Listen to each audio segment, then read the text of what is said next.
नमस्कार। आज हम कार्तिक महात्म्य कथा के दूसरे अध्याय को पढ़ेंगे, जो इस प्रकार है।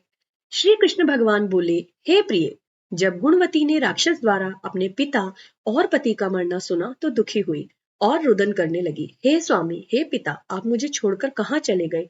मैं आपके बिना क्या करूं? अब मेरे भोजन वस्त्र का प्रबंध कौन करेगा? अब मैं किसकी शरण लूं? विधवा हो गई हूं। विधवा का मेरे ऊपर कोप हुआ। मैं कैसे जीऊं? श्री कृष्ण जी बोले, कुकरी के समान विलाप करती हुई, हवा से हिलते हुए केले के पत्ते की तरह कांपती हुई वह पृथ्वी पर गिर पड़ी। थोड़ी देर में सावधान होने पर फिर विलाप करने लगी और शोक समुद्र में डूब गई। उस गुणवती ने घर की सब वस्तुएं बेचकर यथाविधि से अपने पति की पारलौकिक क्रिया की और उसी नगरी में विष्णु भगवान की भक्ति में तत्पर होकर इंद्रियों को वश में कर शांति से रहने लगी और मरण तक एकादशी और कार्तिक मास के व्रत आदि करती रही।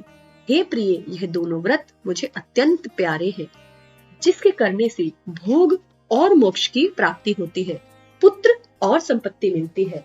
कार्तिक की तुला राशि में सूर्य निकलने पर महापापी जो भी प्रातः का स्नान करते हैं वे भी मुक्ति को प्राप्त होते हैं। जो मनुष्य स्नान, जागरण, दीपदान और तुलसी का पालन करते हैं वे विष्णु के रूप हैं। विष्णु भगवान के मंदिर में झाड़ना, सतिया काढ़ना तथा विष्णु की पूजा आदि का कार्य जो मनुष्य करते हैं वह जीवन मुक्त होते हैं। इस प्रकार वह गुणवती हर एक वर्ष कार्तिक व्रत और विष्णु भगवान का नित्य ही पूजन करती रही। एक समय वृद्धावस्था के कारण दुर्बल होने से रोग और ज्वर से पीड़ित होने पर भी गंगा स्नान को गई। ज्यों ही पानी में उतरी, जाड़े के मारे कांपने लगी।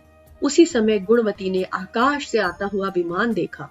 शंख, चक्र, गदा, पद्म आदि आयुधों को लिए हुए विष्णु के रूप धारण करने वाले पार्षद गरुड़ की ध्वजा वाले अप्सराओं से युक्त ऐसे विमान में बिठाकर बैकुंठ को ले गए।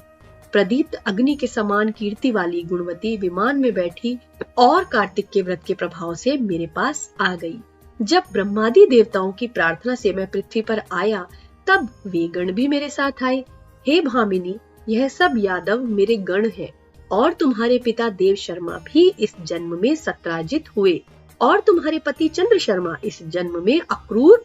और हे देवी, तुम वही गुणवती हो जो कार्तिक के स्नान के प्रभाव से मेरे लिए अत्यंत प्रिय हुई। तुमने तो मेरे मन मंदिर के सामने तुलसी का बगीचा लगाया, उसी से यह कल्पवृक्ष तुम्हारे आंगन में है। कार्तिक में जो पहले तुमने दीप दान किए हैं उसी फल से तुम्हारी सुंदर देह और घर में लक्ष्मी देवी का निवास है, जो संपूर्ण व्रत आदिपति स्वरूप भगवान को अर्पण किए थे।